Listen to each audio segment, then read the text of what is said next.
নমস্কার বন্ধুরা, ছাদ বাগানে আপনাকে স্বাগত। আজকের ছাদ বাগানে আমি আপনাদেরকে এমন একটি মূল্যবান তথ্য দেব যেটি প্রত্যেকটি ছাদ বাগানীদের কিন্তু প্রয়োজন।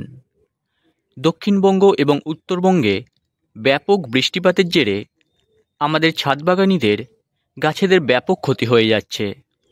বিশেষ করে যারা এই বর্ষার আগে গাছ লাগিয়েছে তাদের এই বর্ষার বৃষ্টির জেরে ব্যাপক ক্ষতি হয়ে যাচ্ছে।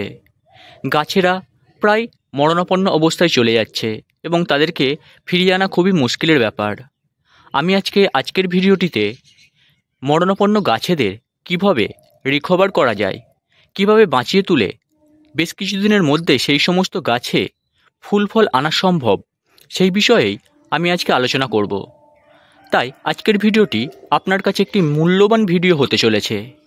তাই ভিডিওটি স্কিপ না করে পুরো ভিডিওটি দেখতে থাকুন। বৃষ্টির জেরে কি ক্ষতি হতে পারে গাছেদের সেটি আগে ভালো করে জেনে রাখতে হবে। ধরুন, দীর্ঘদিন বৃষ্টির পরে যখন আমরা গাছেদের দেখি, হঠাৎ করে দেখতে পাই যে পাতাগুলো হলুদ হয়ে যাচ্ছে এবং ঝরে যাচ্ছে। বিশেষ করে যে সমস্ত গাছের জল সহ্য হয় না সেই সমস্ত গাছেই বেশি এটি লক্ষ্য করা যায়। পাতা হলুদ হয়ে ঝরে যাচ্ছে কিংবা ডাইব্যাক হয়ে যাচ্ছে এবং বেশ কিছু পাতা ঝিমিয়ে গিয়ে নেতিয়ে যাচ্ছে। আপনি হঠাৎ করে এটি দেখে আর ঠিক করতে পারেন না নিজেকে যে এই গাছটিকে কীভাবে আমরা বাঁচাবো। যেমন এই ধরুন, চায়না টগরগুলোর এই প্রবণতা দেখা দেয় যে বেশি বৃষ্টিপাত হলেই বা জল জমা থাকলেই এর পাতাটা হলুদ হয়ে গিয়ে ঝরে পড়বে আর কুঁড়িগুলো আস্তে আস্তে পচে গিয়ে ঝরে যাবে বা শুকনো হয়ে যাবে। এবং যখন আমরা ছোট শিউলি গাছকে টবের মাটিতে বসাই তখন দেখতে পাবেন যে পাতাগুলো বেশি বৃষ্টি হলে পাতাগুলো নেতিয়ে যাবে, ডগগুলো নুইয়ে পড়বে এবং পাতার ধারে ধারের কিনারাগুলো দেখবেন এই ধরনের শুকনো হয়ে যাচ্ছে। তাহলে আমরা হঠাৎ করে করব কি এই গাছে? আরও হয় ডাইব্যাক হয়, গোড়া পচে যায়, রুট রট হয়, এই সমস্ত প্রবলেম হয়। এই সমস্ত প্রবলেম থেকে 100% উপায়ে ফিরিয়ে আনা গাছকে সম্ভব হয় এবং বেশ কিছুদিনের মধ্যেই সেই ফিরিয়ে আনা গাছেদেরকে ফুল ফল আনাও সম্ভব হয়। আমি একটি একটি করে বলে দেব, ভালো করে শুনে রাখুন। এটি আপনাদের বাগানের ক্ষেত্রে বিশেষ করে এই বর্ষার সময়ে কাজে লাগবেই লাগবে। আপনার বাগানে যেই সমস্ত গাছে বৃষ্টির জলের প্রভাবে বেশ ক্ষতিগ্রস্ত হয়ে গিয়েছে কিংবা মারা গিয়েছে, ডাইব্যাক হয়ে গেছে, ডাল শুকনো হয়ে গেছে, পাতা ঝরে গিয়েছে, আপনি তাকে আর ফিরিয়ে আনতে পারছেন না। অনেক কিছু করে ফেলেছেন, গোড়ায় ফাঙ্গিসাইড দিয়ে ফেলেছেন, মাটিতে বা গাছের ডালে পাতায় আপনি এপসম সল্টের স্প্রে করেছেন, তাও রিকভারি করতে পারছেন না। তখন আপনি কি করবেন? গাছগুলোকে আলাদা জায়গায় শেডে নিয়ে যাবেন যাতে পুনরায় বৃষ্টি হলে আর গাছটি যাতে না ভিজতে পারে। এরপর আপনি কি করবেন? গাছটির মাটিটি ভালো করে খুঁড়িয়ে আপনি গাছের গোড়ায় 1 চামচ করে ফাঙ্গিসাইড ভালো করে ছড়িয়ে দিয়ে মাটিতে মিশিয়ে দেবেন। এরকম মিশিয়ে দেবেন, দেখবেন গাছটি একদিন রেখে গাছটির মাটি শুকনো হচ্ছে কিনা কিংবা গাছের ডালপালাগুলো ঠিকঠাক অবস্থায় ফিরছে কিনা আপনার 2-3 দিন অবস্থায় রেখে বুঝতে পারবেন। যদি না হয় তখন আপনি কি করবেন? গাছটিকে টবের মাটি থেকে উবড়িয়ে নেবেন। এরমভাবে উবড়াবেন না, গাছটির মাটি সমেত তুলবেন, তুলে মাটিটি খানিকটা ছাড়াবেন, ছাড়িয়ে পচে যাওয়া শিকড়ের অংশগুলিকে ধারালো ব্লেড কিংবা ছুরি দিয়ে, কাঁচি দিয়ে কেটে নেবেন। কেটে নিয়ে সেই গাছটিকে কি করবেন?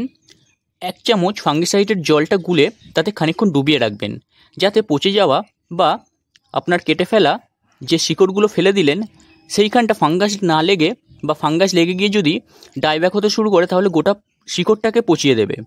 সেক্ষেত্রে আমরা যখন ওই ফাঙ্গিসাইডের জলে চুবিয়ে রাখবো খানিকক্ষণ 5 থেকে 10 মিনিট, তখন সেই জায়গাগুলো গাছ রিকভারি করে নেবে নিজেই। তারপর আপনি কি করবেন? আবার পুনরায় একটি নতুন মাটিতে প্রতিস্থাপন করবেন ড্রেনেজ সিস্টেম ঠিকঠাক রেখে। এটা হলো 1 নম্বর। 2 নম্বর বলি, যে সমস্ত গাছ ক্ষতিগ্রস্ত হয়ে গেছে অলরেডি, আমি বললাম এইগুলোকে বাঁচিয়ে আনা যাবে এই উপায়গুলো করলে। এবার ভাবছেন যে এইগুলো তো অলরেডি গাছগুলো মারা যাচ্ছে, তাহলে কি এইগুলো করলে 100% ফিরে আসবে? ফিরে আসবে। প্রথম যেটা বললাম এটা স্বাভাবিক অবস্থা আমরা করে থাকি ফাঙ্গিসাইড দিয়ে। দ্বিতীয় যেটি বলছি, এটা মরে যাওয়া গাছ প্রায় একটুখানি বেঁচে আছে, সেই গাছটিকেও 15 দিন 20 দিনের মধ্যেই ফিরিয়ে আনা সম্ভব হবে। কি করবেন আপনি একটি পাত্রে জল নেবেন, বৃষ্টির জল নিলে ভালো হয়। সেই জলটিতে হাইড্রোজেন পারঅক্সাইড খানিকটা দিয়ে ভালো করে গুলে গাছটিকে টবের মাটি থেকে তুলে নিয়ে শিকড় সমেত সেই হাইড্রোজেন পারঅক্সাইডের জলটিতে ভালো করে ডুবিয়ে রাখবেন গাছটিকে 10 থেকে 15 মিনিট। গাছের যেই অংশগুলো ক্ষতিগ্রস্ত হয়েছে মানে শিকড়ের, সেগুলো গাছ অটোমেটিক্যালি ওই সময় থেকে রিকভারি করতে আরম্ভ করবে, এবং এতটা কম সময়ে রিকভারি করবে আপনি ধারণা করতে পারবেন না। গাছ 5 দিনে সুস্থ সবল হয়ে যাবে এবং কচি কচি পাতা বের হতে থাকবে। আমার এই গাছটি হয়েছিল এবং এই শিউলি গাছটি হয়েছিল। আমি হাইড্রোজেন পারঅক্সাইডের জলে 10 থেকে 15 মিনিট ডুবিয়ে আবার আমি কি করেছি, রিপোর্ট করে আপনি শেডে রাখবেন। দেখবেন আপনার গাছ একদম চাঙ্গা হয়ে যাবে, কচি নতুন পাতা বের হবে, এবং যেই অংশগুলো আপনার ডাই হয়ে গেছিলো বা ঝরে যাচ্ছিলো সেই অংশগুলো অলরেডি রিকভারি হয়ে যাবে। আমার দেখতে পাচ্ছেন পুরো রিকভারি হয়ে গেছে। আমার আগের বর্ষায় এই গাছগুলো ক্ষতিগ্রস্ত হয়ে গিয়েছিল। এই দুটো কাজ যদি আপনি প্রথম অবস্থাতেই করতে আরম্ভ করেন দেরি না করে, তাহলে 100% আমি আপনাকে বলছি আপনার গাছ রিকভারি করবে। এবার বলি, ধরুন আপনার গাছগুলো ডাইব্যাক হয়ে গেছে, অনেকটা শুকনো অবস্থায় চলে এসেছে, পাতা শুকনো হয়ে গেছে, সেই গাছটিকেই কি আপনি উপরে হাইড্রোজেন পারঅক্সাইড কিংবা ফাঙ্গিসাইডের জলে চুবিয়ে রাখবো? না, আপনার ওই অবস্থায় কিন্তু রাখবেন না।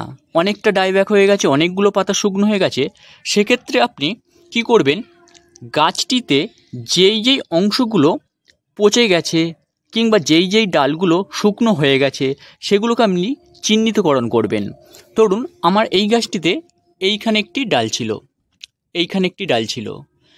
এবং এইখানে ডাল ছিল, আমি এইখানেও ডাল ছিল।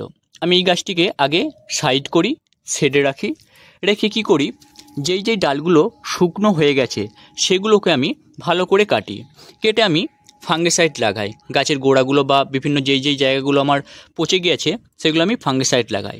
তারপরে কি করি, গাছের সমস্ত শুকনো হয়ে যাওয়া এবং পচে যাওয়া অংশগুলোকে আমি ধারালো জিনিস দিয়ে কাটতে শুরু করি। একে কেটে পরিষ্কার করে রেখেছিলাম। এই গাছটি পুরো নেতিয়ে গিয়েছিল। এই যে ডালটি দেখতে পাচ্ছেন, এই ডালটি পুরো শুয়ে গিয়েছিল এইদিকে, এবং এই ডালগুলো এত খারাপ অবস্থায় ছিল না। এই গাছটি রিকভারি করে গিয়েছে এবং এই গাছটিও রিকভারি করে গিয়েছে। এই গাছটিতে পাতা ছিল না বললেই চলে, সমস্ত পাতা ঝরে গিয়েছিল, কুঁড়ি ঝরে গিয়েছিল। 15-20 দিনের মধ্যে দেখুন আবার কুঁড়ি চলে এসছে এবং পাতাও প্রায় সবুজ অনেক চলে এসছে। এবারে বলি, এই গাছটিতেও সেম অবস্থা হয়েছিল, সমস্ত ডালপালাগুলো নুয়ে গিয়েছিল এবং বেশ কিছু ডাল এরকমই ডাল নিচের দিকের শুকনো হয়ে ডাইব্যাক হতে শুরু করেছিল। আমি সেই অবস্থায় গাছের ডালগুলিকে কেটে দিয়েছিলাম, এর বেশ কিছু পাতা কেটে দিয়েছিলাম এবং নিচে বেশ কিছু পচে যাওয়া অংশকে বাদ দিয়ে দিয়েছি, টবের নিচের গোড়া থেকে আমি বাদ দিয়ে দিয়েছি। আর হাইড্রোজেন পারঅক্সাইডের জলে খানিকক্ষণ চুবিয়ে রেখে এটিকে আবার আমি রিপোর্ট করে দিয়েছি পুনরায় নতুন মাটিতে এবং ড্রেনেজ সিস্টেমটা ঠিকঠাক রেখে। 15 দিনের মধ্যেই গাছটি চাঙ্গা হয়ে গিয়েছে। তাহলে আপনি গাছটিকে আগে চিহ্নিতকরণ করবেন, করে আপনি ফাঙ্গিসাইডের জলে 15 থেকে 20 মিনিট বা 10 থেকে 15 মিনিট আপনি চুবিয়ে রেখে সেটিকে রিপোর্ট করবেন। এটি হলো 2 নম্বর। হলো আপনি কি করবেন, হাইড্রোজেন পারঅক্সাইডের জলে চুবিয়ে রাখবেন 15 মিনিট, তারপর আপনি রিপোর্ট করবেন। এই দুটো পদ্ধতি করবেন।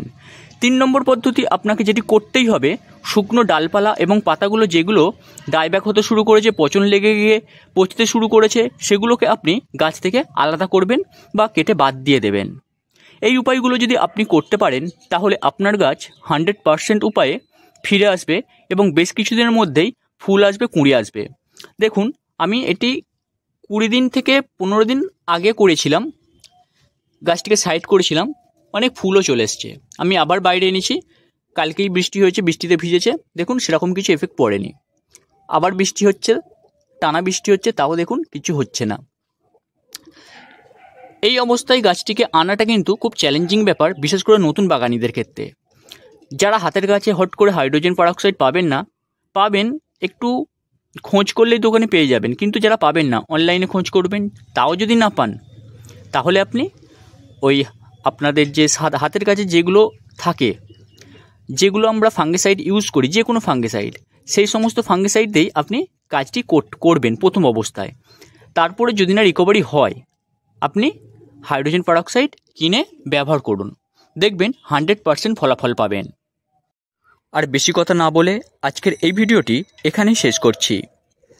আপনাদের যদি ভিডিওটি একটু হলেও ভালো লেগে থাকে, যদি মনে হয় আপনাদের গাছেদের বাঁচানোর ক্ষেত্রে এই ট্রিক্সগুলি কার্যকরী হবে, তাহলে অবশ্যই এই ভিডিওটিকে লাইক, কমেন্ট, শেয়ার করে আমার পাশে থাকবেন। আর আমার এই ছাদ বাগান চ্যানেলটিকে অবশ্যই একটু সাবস্ক্রাইব করে আমার পাশে থাকবেন। ধন্যবাদ।